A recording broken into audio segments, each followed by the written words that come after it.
So there is only one way that we could really start today's show. Lashley. Lashley. Lashley. Lashley. Lashley. We're gonna get into WrstlXtra coming up next.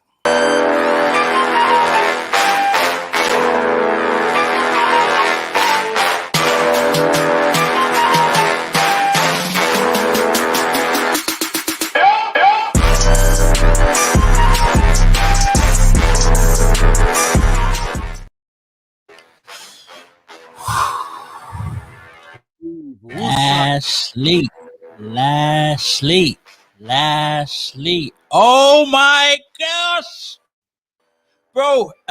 We have ourselves a new black WWE champion.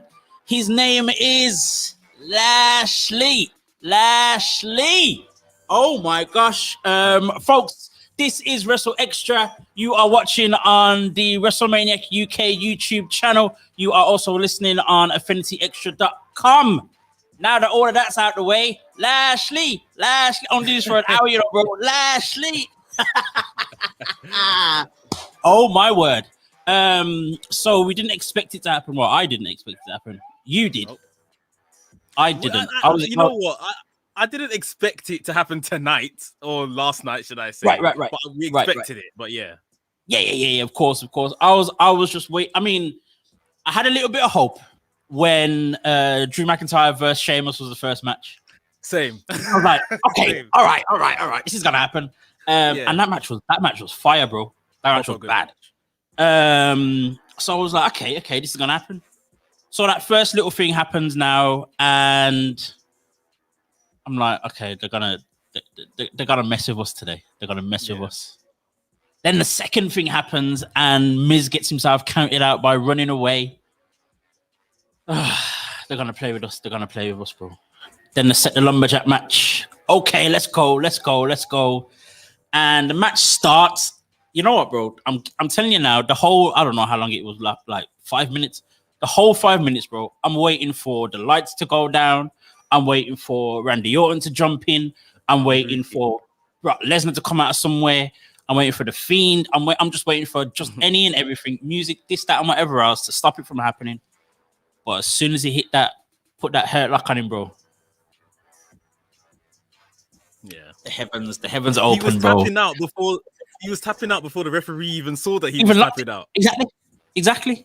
Oh my word, bro. I was just like, and you know the funniest thing is, so obviously over here, we are 5 hours ahead of our friends in the US. So we're watching it at 1, 2 in the morning. By the time that match come on, it was at 3 in the morning. I think I dropped to sleep by 1:30, bro. I literally woke up the second the bell rang for that last match. I was like, yeah, you know what? God's looking down on me tonight, bro. I missed that. I'd have been so upset, bro. God said, ADazzle, you have to see this. You have to report on this tomorrow. Exactly. I'm waking you up so you can see this. Oh, my word. And the joke is, I haven't even slept since. You can probably even tell. Look at the bags. Oh, that's probably my age. Yeah, man. Lashley is now the WWE champion. He is the third black champion in WWE's history. The second in space of 2 years, which is encouraging. Bro, talk to me how you feel about the way it happened, and any other thing kind of surrounding the win that you feel is important to mention.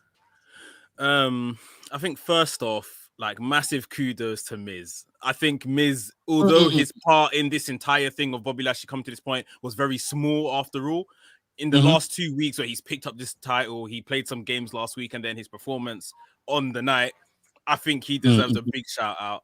Obviously MVP, we've heaping praise on him since he came back, and he's kind of assembled this whole thing.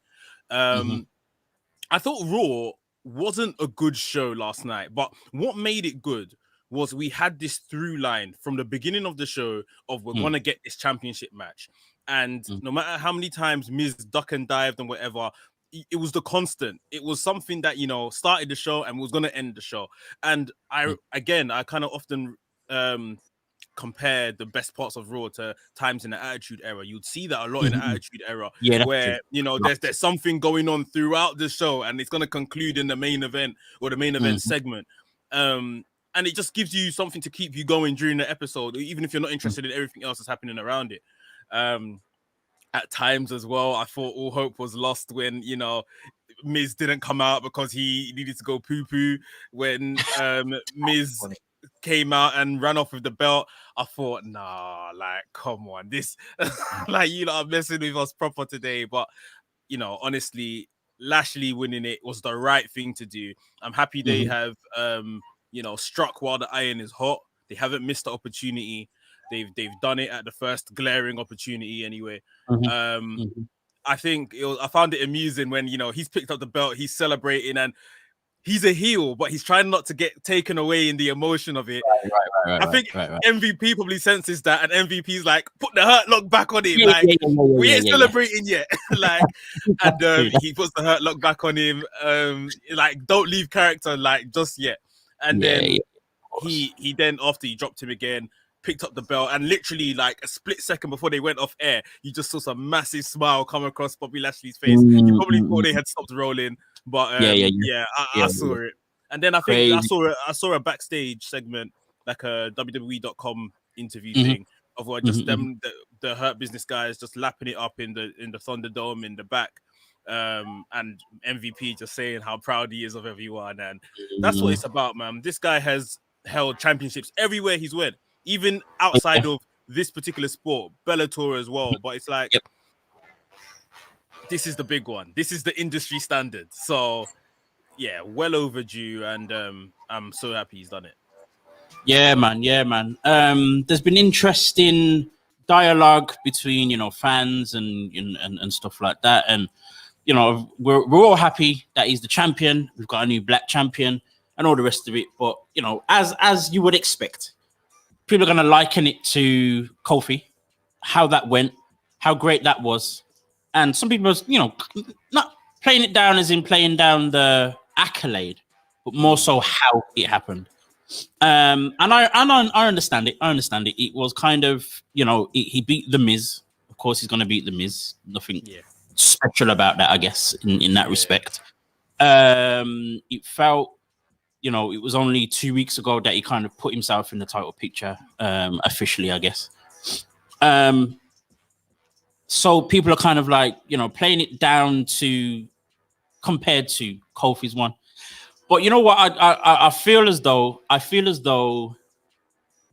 I get it, but at the same time, I think what happened yesterday, what happened during the show was almost like a squashed version of what happened with Kofi for about 3 months. Yeah. So Kofi had the gauntlet match, was told no by Vince. Then then they knew they had to go in a gauntlet match. Then was still told no. Then something else happened. Then was told no. You know what I mean? And all these different things to kind of mess with our head. But at the same time, we should know better now as fans and know that when things like that happen, the inevitable is going to happen. You know what I mean? But I think it was still not necessarily genius booking, but it was just, you know, it was a very good way to keep the tension, even knowing what the outcome was going to be. Lashley versus Miz is obvious what's going to happen if the match goes ahead. It's obvious what's going to happen. So for them to do what they did last night was the best way for them to kind of build the suspense. Some of it felt crazy, mad, and I got scared. But in the end, you know what I mean? Very happy with it. Again, you know, it's Lashley. Bro, we've seen he was dominant in Impact TNA. He's been 2-time Intercontinental Champion, 2-time US Champion, 2-time ECW Champion. You know, that was the only thing that left for him to do. I don't care about him becoming a Grand Slam and winning a Tag Team Championship. I don't care. I don't care about that at all. Yeah. So that was the only one left. I mean, possibly could have slapped the Universal Championship on him at some point or whatever, but you know, that's the brand that he's on, and WWE Championship was there waiting for him. And I think the last 2 months has been almost the perfect build-up without it being in your face, without it being kind of like this is the guy. But it's just, it was in a way where we are looking at him saying, okay, right, when are you going to put it on him? And not so much WWE saying, we're going to do this. Whereas, you know, with a Roman Reigns, it's been like that. With a Seth Rollins, all those kind of people, it's been like that however many times. So I think for me, it was possibly the best way for it to go. And then on top of that, the Hurt Business retain their tag team championships in one night as well. Very weird match. Very weird. Very weird. Bruv, I mean, to all the people, the naysayers that were saying, oh, yeah, you know, Bobby Lashley just over Miz. Listen, this is why you have to listen to WrstlXtra every week. Because come beginning of January, me and you sat here and we said Bobby Lashley is on a steam train. Now, he's either going to win this title and then or face Drew for it at WrestleMania maybe, or they're setting him up for Lesnar at WrestleMania. This was way before Royal Rumble. We said this. It's not something that's happened over 2 weeks. This was coming. Like, one or the other of the two scenarios was going to come. They've just pulled the trigger on this particular one of the WWE title. Because you can't book a man like this so close to WrestleMania. The season where fans are at their highest gas. And you think that we are not going to see this. Like, Bobby Lashley was going to win this or have a big match at Mania, one or the other, if not both now at this stage. So, there's nothing overnight about this sort of thing. There is, you know, this has been coming. I think this has really been coming since the inception of Hurt Business with him and MVP, even before anyone joined. You know, we spoke about last week how him and Drew were picked against each other very soon after Drew won the title last year. Probably too soon for any title switch to happen there. So, this was coming sooner rather than later, and we're here now. So, of course, it was, and again, and I love the fact that it is in a sense where, we're gonna say, you know, it was only the Miz that he faced, but undeniable. As you said, you know, the last few months, and it's more than long enough to, you know, for it in the way it was done. We're not gonna get the emotional connection that happened with Kofi. It was never going to happen like that. For one, he's a heel. At the end of the day, he's playing a heel guy. So you're not going to get that. But at the same time, just to butt in. Yeah, go on. Sorry, it's you don't want every title win to be the same. And this was my fear with, you know, I remember sometime towards the last year, we were predicting what's going to happen with Big E. Is Big E going to go and win the Universal Championship? But we don't want to just see literally Kofi 2.0 in the way it happens. Like, I don't mind it happening on Raw. Like, for some people now, this gives some people an importance to watch Raw because something like this could happen. Like, these have to be different. And like you said, he's a heel. It's a different scenario. So and that's the way it is. And again, it does pertain back to how the Hurt Business is as well. You know, it's a no nonsense type of thing. There's no, you know, there's no in your face gimmick. It's not over, you know, over characterized. It's, you know, it's literally just 4 men with one as the mentor steering 3 guys to where they should be. Yeah. And for us as black fans, you know, that is what we've been asking for. So why then do we then have to have the whole emotional and, you know, the long-term thing and the whatever. Like, it doesn't need to happen, bro. Doesn't need to happen that way every single time. And I think it had to happen like that for Kofi, for us to actually get behind it. So as much as there are more than enough fans who were like, you know, he should have been champion ages ago, similar to like Shelton Benjamin at one point, because he's so good and he's done all of this and done all of that. With the way that the New Day were being used, there was no way anyone was looking at any of them thinking, like say December, come WrestleMania, one of them is going to be champion. Nobody was thinking that, bro. So you had to do all of that stuff. Whereas with Bobby Lashley, turn him into a madman. He's done. Yeah, that was it. Like, literally, that was it. And if I'm being completely honest, it might come across as an unpopular opinion. I didn't think that Kofi should have won it at any point in his career before when he did. I thought when he did, how it was done was brilliant. I'm not a fan of giving people the belt just because of long time in the company or anything like that. Right. Everyone needs to climb to that point, and at that point, the story, everything led up to Kofi winning it, so he deserved it at that time. But yeah. I mean, the wins have to be different. It's not that unpopular because my opinion was exactly the same. Yeah. I wasn't on the whole Kofi Mania thing until it was like set in stone that the match was happening. Yeah. When it was set in stone the match happening, I'm thinking, all right, this is gonna happen now. You know what I mean? So I got on board then. And again, as I said, the emotion had to be there in order for it to be such a big thing. And it's not every single black champion we have to be emotionally attached to. Yeah. It can't happen like that all the time. Going back to MVP, MVP has done amazing things, and we've seen, you mentioned that backstage thing that they had this week, another one that they had last week. And when this guy is talking, bro, it is not character. It's not character, bro. This is the guy. You know what I mean? This is MVP talking to these three guys like, look where you were this time last year. I told you needed to believe in yourself. We're going to do this thing. And again, very, very similar to the way Xavier Woods concocted this whole plan. Yeah, New Day. To get the title on Kofi. You know what I mean? And unfortunately, that's what we kind of almost have to do as that they have to do as black wrestlers.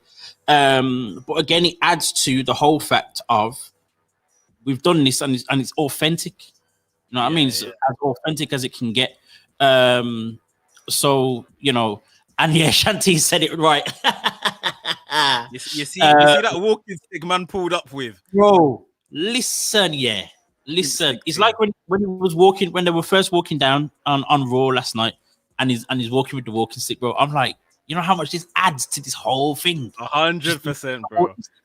Oh my word! And then the pictures backstage as well after that. Oh. Frame it. Yeah, man, he's an absolute winner, bro. So yeah, bro.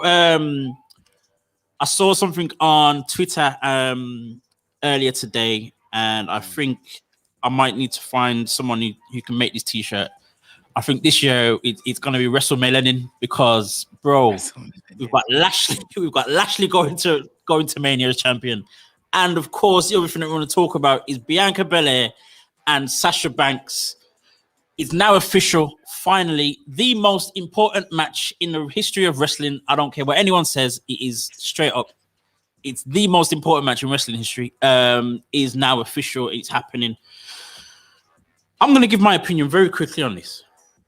So as much as it is the most important match, because of what it is, it's two women, it's two black women, it's a main event, it's something that's never happened. It's also Bianca Belair's first match at WrestleMania, and it's a championship match as well.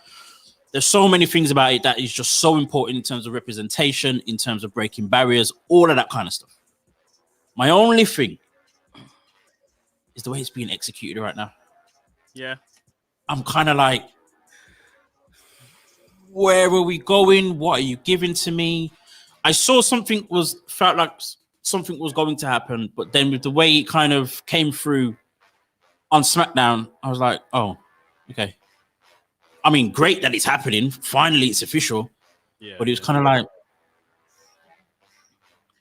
bro, the pleasantries need to stop. Like, there's from Bianca Belair, I understand being overwhelmed, this, that, and the other. Especially, day after winning the Royal Rumble, the next night and all that kind of stuff.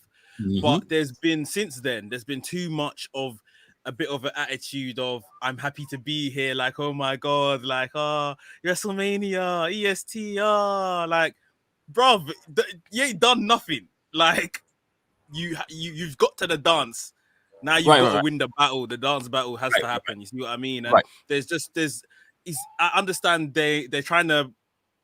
We've got like a tweener Sasha Banks versus a face Bianca Belair, and Sasha hasn't turned on her yet to kind of turn up the heat on this particular feud.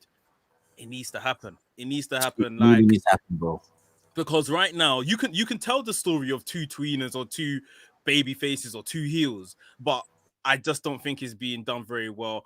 I do think as well, Reginald as good It's as like he's doing. the difficult part of it. Can you hear me? Go on.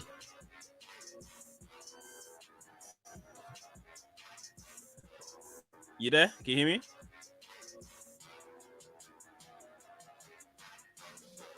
Yeah, so I'll keep talking for everyone else that's on the stream. What was I saying? So yeah, I think basically that the attitude from Sasha needs to come. Right now, Sasha is just like floundering, and maybe she's the one that needs to particularly carry this. I don't think that maybe the story is quite there right now for Bianca Belair to be the one that's carrying this on her own. So yeah, I think that Sasha needs to step up somewhat. You back? I'm back. Okay, cool. So yeah, I was saying that yeah, that maybe it's gonna take Sasha turning heel for this to be saved. I this is very reminiscent of AJ Styles versus Shinsuke Nakamura when Nakamura won the Royal Rumble, and they were going into their WrestleMania match as, you know, respect. We know each other from Japan, this, that, and the other, and then this what should have been a dream match just never really happened because I don't know, there was just too much pleasantries. It didn't seem like there was enough venom between the two. And yeah, we need that, and I think that's what we're missing with this. But hopefully now the fact that Bianca has chosen her, they can proper like build a storyline around, you know, something. They still got about 6 weeks or so. Yeah, there's still a long time for something to actually happen. But I think the problem that we have with the whole not a heel face difference here is that it feels like there's no stakes, there's no high stakes to it. Yeah, exactly. That's the problem with it all. When it's kind of like too pleasant, good friends. Yes, they respect each other, and that's great. And I think the only way that would really work is if, you know, they were both on the same level, and that's not to down Bianca Belair, but obviously, of course, she's not been there as long as Sasha. Obviously, she hasn't won anything yet. So, as great as, you know, as much as we adore her and as good as she is for where she is now, yeah, you know, her stature is not the same. So, if this was, say, you know, Sasha and Charlotte, for example, this could kind of work. Because, you know, they've done this, that, and the next, and we all know what they were capable of, and all that kind of stuff, and we know what we want to get from them, and all that, and all of that. Similar to how, at one point, The Rock and Cena was. You kind of didn't know who was the heel, who was the face, but, you know, they did enough because there was enough character between them, and all that kind of stuff, and it added to it. This definitely needs something to happen, and very quickly, especially now that the match is official. Yeah. Even more so now. I think Sasha somewhat needs to be the one that stands up and kind of takes charge of this feud, you know, drives it and everything. I think the bigger issue here is that maybe WWE don't know who's going to win this match yet. So very true. They can't necessarily tell a story one way or the other, because the story would have to involve one person maybe getting the best of somebody else, and then they get their win. But maybe they just don't even know who's going to win right now. So that they can't really take any real advanced steps either direction. I for me, it might be the obvious, it might be a little predictable, but I think they need to hurry up and pull the trigger on the whole thing with Reginald doing something to Bianca Belair and Sasha Banks congratulating him or something like that, and them two then become, you know what I mean, that, you know, what they've kind of been teasing for at least 4 weeks now. And for me, that would just work. It will work. It would be a reason for Sasha to not necessarily have to be full heel, because she's got her little crony to do the, you know what I mean, to do all the cheating and all the rest of it on the sidelines. But yeah, we're missing a lot of the spice, the venom, the high stakes. It's missing big time right now. I'm just afraid of the execution of this whole thing. I'm sure the match itself would still be good, but add that character, add that story to it, it will be guaranteed. But who knows? We'll see what happens with that one. Well, they've got, like we said, they've got 6 weeks more or less to correct it and all of that kind of stuff. But yeah, I think where they're keeping Reginald so hot in this story, he, like you said, he has to be maybe he has some part to play. I'm just going to take a comment. FH, thanks for joining us, and thanks for everyone that's watching us live. FH says Belair versus Banks is such a good feud, but it doesn't even need any extra like Reginald. Although I see your point. Yeah, it doesn't need Reginald, but they've inserted him from day one. Right. So you would assume he's part of the story that they're gonna try and tell. Like, yeah, of course, definitely. I guess time will tell. We'll see what happens on Friday night. Now that the match is set, they had a little bit of an exchange of words, kind of, towards the end of that segment. They've done that before, I believe. They've done that before. So you're kind of like, yeah, I'm the best, but no, I'm the best. But it's kind of like no one's actually. Something's missing, bro. Just something's missing. It needs to happen. Did you see Talking Smack? I didn't know. No. What did I miss? So Bianca Belair gets on the table on her arrival in Talking Smack and starts dancing basically on the table. Paul Heyman's trying to be a gentleman and trying not to look at her. Her rear end. Kayla Braxton's here cheering her on, sort of thing. It's all nice and sweet, but this is exactly what I mean. There's too much happy to be here. Like, I remember Bianca Belair of NXT. Yeah, she may have been a heel, but she was ferocious. Like, she would bite your hand off if you brought your hand too close to her mouth. You see what I mean? Like, and that's, I think we need some of that edge back. Maybe it might take something from Sasha to bring that out of her, but we're missing that. We're not seeing someone, I don't think, that can believably beat Sasha, because we're very familiar with Sasha. Although we are familiar with Bianca Belair, we're very familiar with Sasha, and Sasha, she's like a big match player. She just turn up on the night and do her thing. But for the general audience, they may need to believe somewhat that Bianca Belair could actually defeat Sasha Banks. And it's something that I said, when Belair first won Royal Rumble, and I was saying how Sasha needs to turn on her in a way where it's not so much turn heel on her, it's not so much be a bad person, but at the same time kind of be afraid that there's this possibility, or she knows that there's this possibility she could actually lose to Bianca Belair. Right now, that's not happening. She's kind of coasting like, she can't beat me. She's happy. She's happy she's going to WrestleMania. Yeah. Crazy. So the other thing that happened on SmackDown, that is a major game changer, bro, is the real African American. That is Apollo Crews. Man's making statements, hard, strong statements, man. And I absolutely love it. I love the new look. I love the attitude. But we've got to talk about this accent, bro. Right. So about Apollo Crews, right? When he even said real African American, right, I actually just looked at my missus like, oh God, I hope he doesn't get in trouble for that. Because I thought we get it, because obviously he's got running with this Nigerian thing right now, which is great. But I think depending on where you're from, where your heritage is from, as a Black or African American, you may take offense to that, if you see what I mean. There could be a possible angle. It's a bit insensitive somewhat, although we understand what he means. I just felt like, and I'm not an African American, so yeah, maybe I'm not in the right position to speak, but I just thought, I get it, but I hope no one takes this offensively. Yeah. But other than that, I thought the promo was brilliant. He looked great.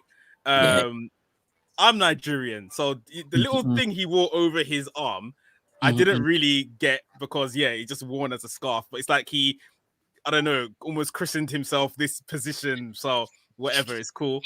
The accent, right? the accent thing, I don't even mind because it's not.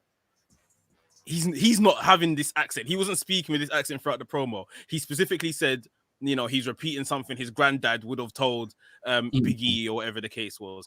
Hence why he done it in the Nigerian or African accent. So I think it's fine. But I don't want him to come out every week and be quoting his granddad in a Nigerian accent because I think that will overdo it. Yeah, sure. But I'm 100% here for this. I thought it was really well done. WWE don't often get cultural and traditional kind of angles correct, so I guess we can still be a bit hesitant and reserve some judgment of it, but so far so good. Again, I'm loving the look, I'm loving the attitude. I'm always here for that little bit of controversy, so the whole real African American thing for me was like spot on because he's not lying. He's from Africa. He came over to America, just like Kofi Kingston, real African American. So I think the word is the real. That's what got me. I was just like, oh God, I hope he doesn't get in trouble for that. Because he said real, I just thought, right. No, but I get it. And at the same time, and that's what makes you a heel. Push the buttons, step over the boundaries and all the rest of it, man. I think it was perfectly done. The accent thing, yeah. So I was saying this to someone else the other day, how, I'm hoping it's not a thing where, because, I've seen some comments like, oh, this is Kofi Kingston backwards. I'm like, let's not do that. Let's not have him now talk in the accent every time he talks now. I'm sure he won't. But my thing, I said, I wouldn't mind if he does it when he is either, as he did quote his grandfather, or more so when he's either angry or passionate about something. Because me being Jamaican, bro, when we get passionate and when we either want to be funny or we get angry, we go into that power, bro. You know what I mean? And that's just natural. That's just natural. So, it would make sense of it for me because I know that that's what we do. And I know of other Africans who do a very similar thing with their tone or even if it's their language as well. Yeah. You know what I mean? So it would make sense in that respect. But at the same time, I wouldn't want it to be an every week thing or every promo he does it or tries to find a way to do it. Yeah. Just let him be very proud of who he is and he comes out, he does his thing. What was even better was that he beat Shinsuke afterwards as well to further cement the whole attitude, and he's now, a strong player for the Intercontinental Championship.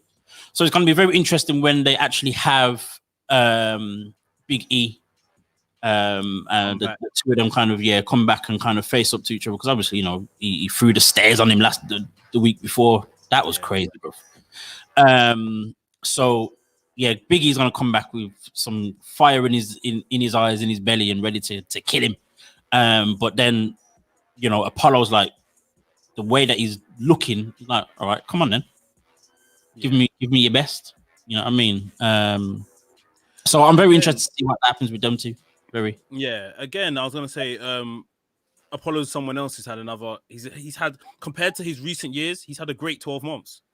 Compared to his recent years, especially since he's made it to the main roster, he has had an absolutely really stellar last 12 months. And it has involved, he dropped the US title to Bobby Lashley, did a bit of nothing, got transferred back over to SmackDown, did a bit of nothing until this Big E storyline of him becoming a singles guy started coming to fruition. Then Apollo Crews was kind of there by his side. It will dip in and out of that, especially for people that don't write stories, long term. They just write it on a week by week basis. But he's been very good. Every opportunity that's come to him in the last 12 months, he's made the most of it. This particular gimmick, he looks like this is him. He looks very at home at this for someone that's literally just kind of started it this week. So I'm expecting big things. I'm semi-expecting them to put themselves in a corner and Apollo has to pick up this IC title somewhere along the line. I'm semi-expecting it because although like it's one of those ones where like Big E can come back now and beat him again, but then it's like you've killed the character you've just created. similar to what they've done with Sasha Banks and Carmella. Carmella come back with a fresh new character. Sasha Banks beat her twice, 3 times, and now it's like she's been shelved for her sommelier. So it's. I think he would have to pick it up, even if they traded it back and forth a bit. And we even saw all of the high flying kind of moves have come out of his repertoire now. He beat Shinsuke Nakamura with an angle slam, which almost brought a tear to my eye because I absolutely love Kurt Angle. So I'm here to see that finish more often, and I'm looking forward to what they do with him once Big E's back. Yeah, man, it's gonna be interesting. I'm hoping whether he wins the title or not, that it's he still stays a strong player. At least within the mid card, and he's always there, and always causing problems for someone, and he's constant and not just once this storyline is gone. If he doesn't win, he just disappears, like as you said, like Carmella kind of has already. Don't want that because he is a strong character, man. I think he's a strong character, and I'm glad he's found a character as well. It was very similar to how we said about Ember Moon before. We were always wondering, okay, who is this guy? Like, what is he about? What's his character? What is it? You know what I mean? To read Shantice's comment, most African Americans just call themselves black due to the disconnect of their African roots. And I think that is something that I've kind of noticed myself, if I'm honest. So this is why I personally wasn't too taken aback by the real African American thing. As long as no one's offended, I'm happy then. Because that was my fear. I just didn't want the boy to get himself into trouble. Right. As long as no one's offended, then that's cool. Yeah, man. So all that good stuff is going on in WWE. So we're seeing, we've got a new black champion, WWE champion. We've got, the all black women's main event coming up. Yep. We have Big E as the Intercontinental Champion with Apollo Crews hot on his heels. We see the Hurt Business are just controlling Raw, basically. They're constant, always doing their thing. Obviously, we said great things about MVP. Also on Impact, we're seeing Moose absolutely killing it. Absolutely killing it right now. Moose has definitely, for me, been my guy of, if not Bobby Lashley, Moose would probably be second for me right now, if I'm honest, in terms of a progression as a wrestler. And obviously, Rich Swann is the champion. Oh, Moose has been made officially the TNA World Heavyweight Champion as well now, after walking around with the belt for like a year. Very randomly, but glad it's kind of come to something, I guess. Trey Miguel's back. Chris Bay's doing his thing. And on ROH, Ring of Honor, Shane Taylor Promotions, Shane Taylor, Moses, and Khan are now the 6-man tag team champions, which is amazing. Shane Taylor, go on. I absolutely love the fact that the faction is named after him. I just think that's brilliant, mate. It's bad. It's bad. So they are the 6-man tag team champions. Also as well, Shane Taylor faced Roosh for the World Championship, unfortunately. And I really thought it was actually going to happen. Unfortunately, he came up short. And obviously, we see, Jonathan Gresham is like the main man.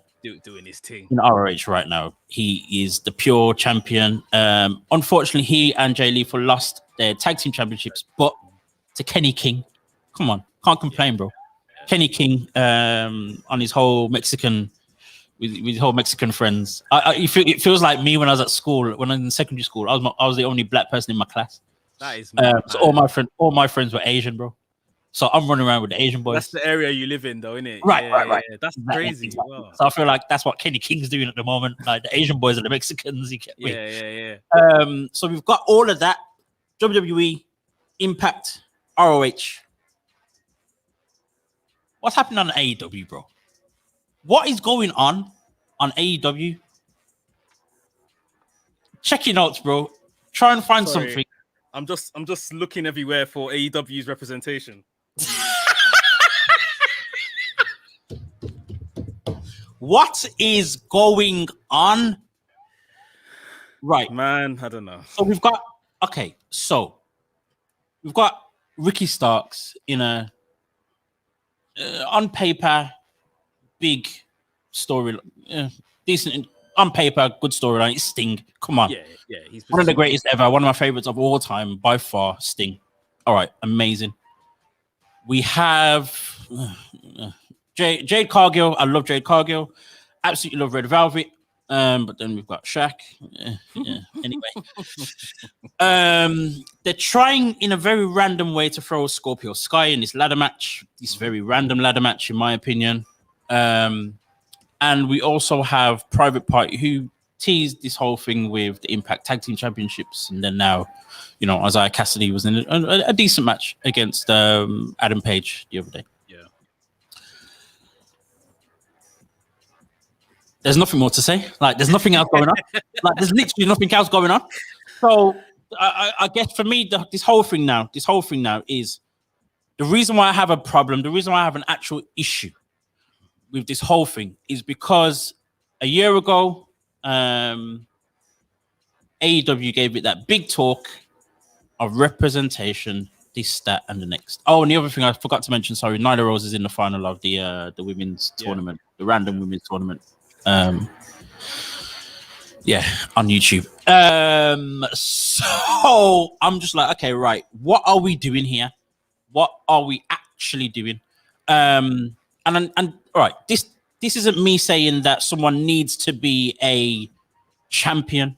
They don't have to be a champion for me to feel as though they're being represented correctly or in a good way. I just feel as though people are just thrown where they're thrown just because.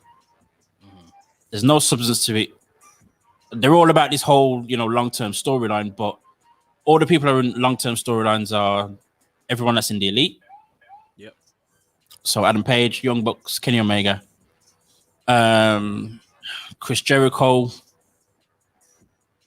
John Moxley.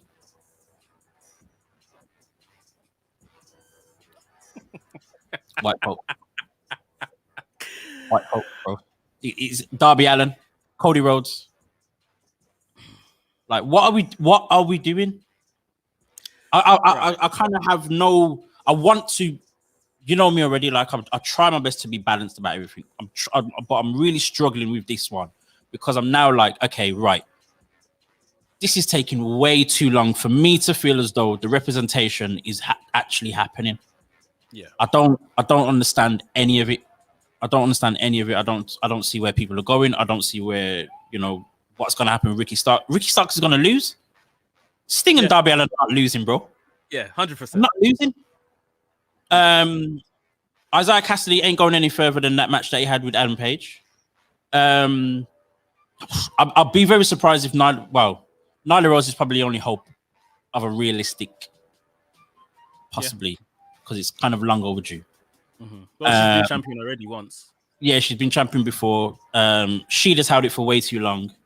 I wouldn't be too surprised because it's Kenny Omega that runs things for the Japanese woman to beat Nyla Rose, and then it'd be Japanese girls, and they'll turn around and say, "Well, that's representation because not representation doesn't mean black." Mm-hmm. Yeah, right, but and then Scorpio Sky winning that ladder match, bro. He's not winning that ladder match. I'm still surprised he's actually in there, and I don't get how he's in there. But anyway, I just don't get it. I just don't get it. While you calm down, I'll take some comments. FH has said here, "Come on, guys, Will Hobbs destined for nothing but W's." I don't doubt that, but I guess we're kind of talking about the here and now. Shantice, Shaq is coming to represent tomorrow. Listen, that is the worst. Well, we love wrestling. Big up yourself, bro. Thanks for joining. He said the elites always have a storyline and the former WWE guys. Mm-hmm. And he also goes on to say, what has Darby done as TNT champion? Right. Good point. So for me, I mean, I'll try and, I know you're often a critic of AEW as much as you want to be balanced. I am. We all criticize, but I think AEW have given a lot of young black talents opportunities, which that is a positive. Remember, they are just maybe 18 months or so into their tenure. That excuse is going to run out very soon. but I'll say it run out while it's here. Run out for me already. But go on. I'll say it while it's here. You've reeled off some of the names that are on the roster doing pretty much nothing. Nyla Rose was doing absolutely nothing until this tournament came around. Ricky Starks has been kept in this team Taz, and he's probably the most prominent of the lot of the black superstars that we've spoken about. Private Party have been treated pretty well, but they're not going to pick up that tag team title anytime soon. I think we can see there's a pipeline as to who's going to win it next and all of that kind of stuff.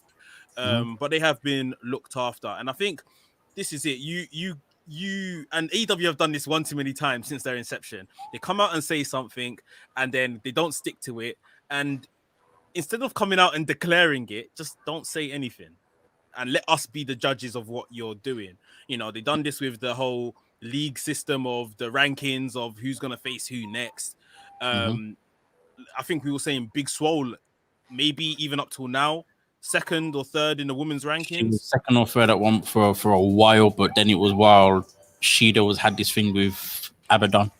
Yeah, but okay, Swole wasn't even in the tournament, so that has to be questioned. I'm hoping she's injured, because I have no idea why she would not be in that tournament. Yeah, and this is it. You can't, and it's like I said, with the ranking system, that was one thing. With the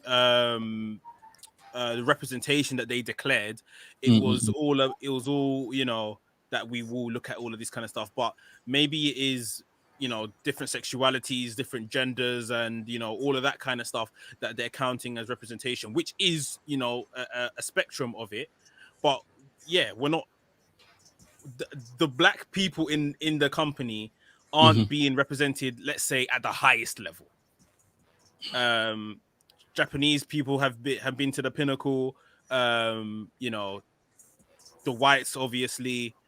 You know, even we could say the Latinos, they're not really being represented at that level either, now that I think about it. So it's just, you know, you've made a lot of noise about this is what you're going to do, and nothing's been delivered. I think I will give them another chance, as we expect another YouTube show to soon come. We expect another TV show to soon come. They're going to have 4 different sets of programming per week. By then, you don't have any excuse. You need to get your women's division in check, and you need to get the whole representation thing sorted. Bro, jump on these comments, because some of them are killing me. Shantice, I see Shantice lighting up the place, bro. Shantice, it will work better if they stop holding press conferences. Trust me. We Love Wrestling says second until the week they announce the tournament. So she's the second, you know, contender for the title, and she's not even in it. And We Love Wrestling also says that, you know, she's tweeted that she's not injured. FH says here, WWE have done unforgivable things, aka Booker at Mania, 100%. Holding Kofi, Bobby holding back others for so long, even making jokes towards their race. Correct. So 12 months can change everything. I agree. So like I say, I'm still willing to give them time, but I think the general consensus is that, you know, time's running out. And Shantice, with the icing on the cake here, what do you mean they did that photo shoot? Sonny Kiss asked for. Yeah. Well, there you go. Exactly. It was Sonny Kiss that asked for it. Asked Brandy. Brandy's like, yeah, no problem. Let's do it. Tried to get as many of them as possible. Some of them are missing because they still had to travel. Just wasn't there on the day. I think it happened literally on the day it was kind of thought of, basically. So that definitely wasn't something that was planned by the company. That definitely didn't happen. But yeah, oh man, it's, and for me, you know, going back to FH's comment about WWE have done this, have done that, and all the rest of it. And he's not incorrect, definitely not wrong at all. But something I said on Twitter, someone else kind of said a very similar thing. For me, forward movement is better than standing still, regardless of however many steps you are behind. So as much as WWE have had the time or against them and have done all this stuff that is unforgivable, Booker T, all this other stuff, Kofi, the stuff that they did with Lashley this time last year, and you know, the 12 months before that, all these different things that are unforgivable or can be, you know, reprimand them for and all that kind of stuff. Now that we are where we are, Lashley is the champion. we're having a all black, all female black main events gonna happen. The Hurt Business are the Hurt Business, and not just simply because they have the championships, but the way they are booked, the way they come across. None of this joking stuff, none of this dancing, none of this overly stereotypical character messing about, all that kind of stuff. It's straight up 4 good guys doing what they do. It's all these different things that make you think, okay, right, they're in a good place. It may change in 6 months. It may be very different in 6 months. But it is where we are at the moment. And the biggest problem that AEW have, and we've both said it already, is that they said we're going to do this, and that. And it just hasn't happened. And you want to throw in that Scorpio Sky was the first tag team champion. He was never supposed to be that. He was actually supposed to be Christopher Daniels, but Christopher Daniels got injured. Wow. Nyla Rose was a champion, for what, 3 days? And hasn't been since. Yeah. So there's very little that they have to stand on in terms of justifying this representation. And you've got the whole Japanese thing, but it literally is just Japanese women all the time. It's a little questionable because I'm like, this is Kenny Omega booking this. He's got a thing for Japanese women. Yeah. I don't want to go too far into that, but we're not gonna have a black bracket. You know what I mean? An African American bracket. You know what I mean? African American bracket with Big Swole, Little Swole, Nyla Rose, Red Velvet. You know what I mean? I'll throw a few others in there. It's not gonna happen, bro. So I don't really want to. I don't know. There's so much they need to do to change it. So much needs to change it, and even down to, as we mentioned as well, the Mexicans or the Latinos within the company as well. Rey Fenix, he's had some great matches, but what are they actually doing with him? Even his brother, Pentagon as well. Then you've got Santana Ortiz. What the? Diamante. What? Oh my word, bro! You killing me? You killing me? There's a lot. Evilise and Diamante, they won a tournament and have done nothing since. Literally nothing since then. They're just walking around with, it feels like, the candy coins, chocolate medals, bro. That's what they look like. And I'm just like, what is going on? Yeah. But and even down to the women as well, even down to representation of the women. Obviously, we know, and we said it so many times, the women's division is not the greatest either. But yeah, man, that's just where we are, and I just don't necessarily get what it is. One last thing I'll say on this is that AEW pretty much want to be the poster kids and the show offs for where the new guys on the block of wrestling, and we want to be the cool guys, accept all these things. We want to make sure the small guys get shown, and they want to do everything in their kind of cool hipsterish kind of way. Yep, cool. This is something important, especially what pertains to these times that we're living in. Like you can't be wanting to be cool in every other way and miss this out, sort of thing. Especially look at who is around you. WWE are giving black champions, making them a thing. The fact we've got Bobby Lashley champion so soon after Kofi, it's right. Look at the gap we may have had to wait between The Rock and Kofi. Now, it's becoming a norm. It's becoming a norm. Impact, it's been a norm. There's black people all over the place in Impact. Yeah.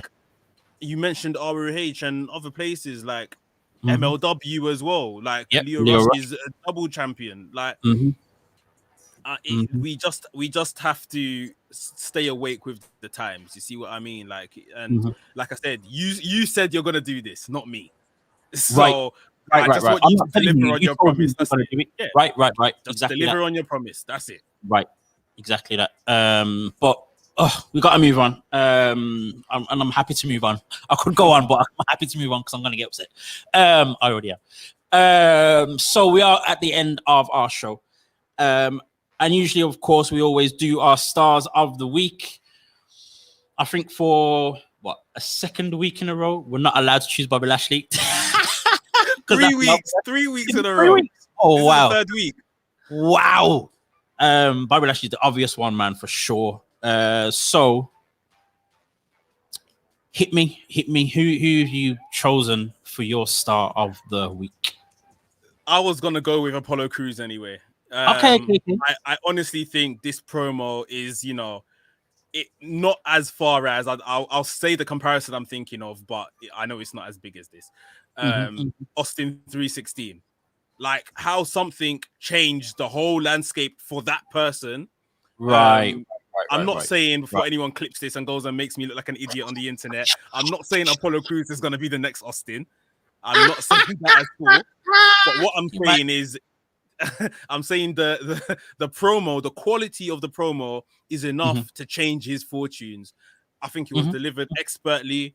Happy that no one's taken offense with the line in there that I thought people would take offense with. And yeah, I'm just really looking forward to see where this is gonna go. So yeah, Apollo Crews for me. Yeah, imagine man, how a one promo for Apollo Crews done more for than his whole character building the entire time he's been on main roster. Exactly that, bro. Exactly that. And I think you mentioned Stone Cold and how a promo can literally change your fortunes and stuff. It also reminds me of JBR. Yeah, when he first did the Bradshaw Layfield thing, major game changer. The Rock as well. Yeah. Mark Henry was another one. Yeah. So it happens, man. It happens. Whether he's pushed to the levels of those four in terms of world champions is another thing altogether. But at the same time, it gives us hope of him being now even credible.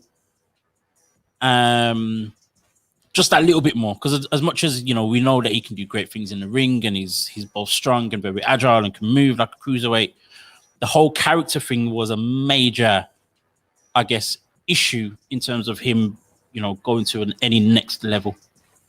I believe Bobby Lashley was once in that place. Yeah.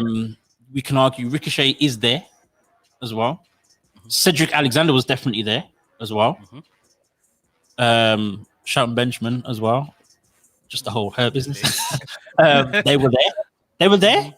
And now it's a completely different thing. And what's amazing as well, actually, is that Apollo Crews, we saw a change when he was mixed up with the Hurt business as well. Yeah. So again, I'm gonna say this: MVP had a part to play. Give him his accolades. Give him those flowers. Straight. Give him those flowers, bro. Straight away. So yeah, man, that's a big one. I'm really hoping it does do big things for Apollo Crews, man. Definitely, I just want to see him do something. So that's gonna be interesting. So my one, I've already mentioned him, but it has to be Moose. I can't remember if I mentioned Moose like 2 weeks ago or not. I can't remember. It has to be Moose. This guy is just on an absolute roll. The brutality, the way he's changed his physique, his mentality, just everything about what he's doing. His promo work is a lot better as well. Like he really needs to win that championship. He really needs to take that championship. Needs to take it. I feel, and I don't want to be harsh on Rich Swann at all, but I just feel as though Rich Swann just isn't believable for me anymore as the main guy. It's gone. It's gone. And and that's unfortunate. He's very good at what he does. He's great. But the belief, to think Rich Swann's gonna beat Moose. Nah. But Moose has just brutalized everyone that he's been in the ring with in the last few months. Willie Mack at least 3 times. Tommy Dreamer the other week. Jake something last week. Bro, this guy is an absolute beast. And in also a sense where I'm like, if his contract was running out, I would want WWE to come and snap him up, because he's on it. He's on it right now, bro. And he just needs to be pushed to heights. I think Rich Swann was a good champion whilst Impact was still like Impact. But with the affiliation of AEW and more eyes on it, I think Moose is the guy to take them into this next kind of era, this next level. Everything he's been doing on TV has been really good. So yeah, for me, yeah, I agree. I think Moose has to be the one, and like you said, you put those two in a ring together, Moose has to come out with the championship. It's only believable. Has to.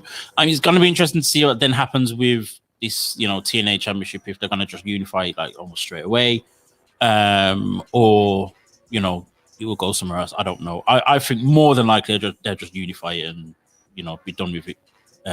If Moose wins, but yeah, man, Moose I think he just needs to be champion now. It's very similar to the Lashley thing as well. It's undeniable now. There's no point in longing it out, especially they ain't got a WrestleMania coming up, so let's just make it happen. I'm done. But yeah, man. So Moose, just on. So you said Moose as your star of the week. Yeah. I said Apollo Crews. I've just got one honorable mention. I'll go for it. And it's this. Lashley.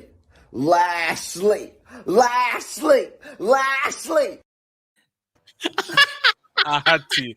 When I after I watched Raw, then I went on the internet because I just threw my phone to one side. I didn't want no spoilers.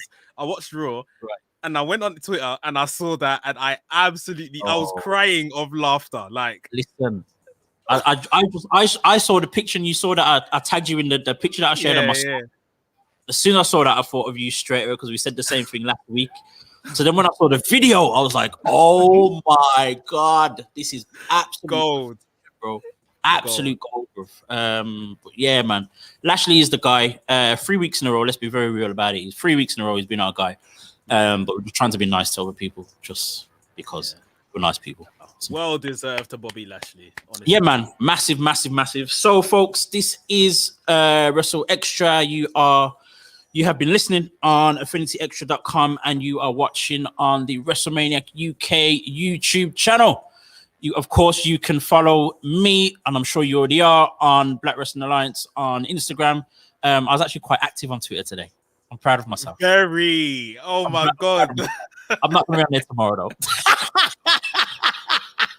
And of course, you can find Mex at WrestleManiac.uk on Instagram and WrestleManiac UK on Twitter. He is active on both, very active every day, every single day.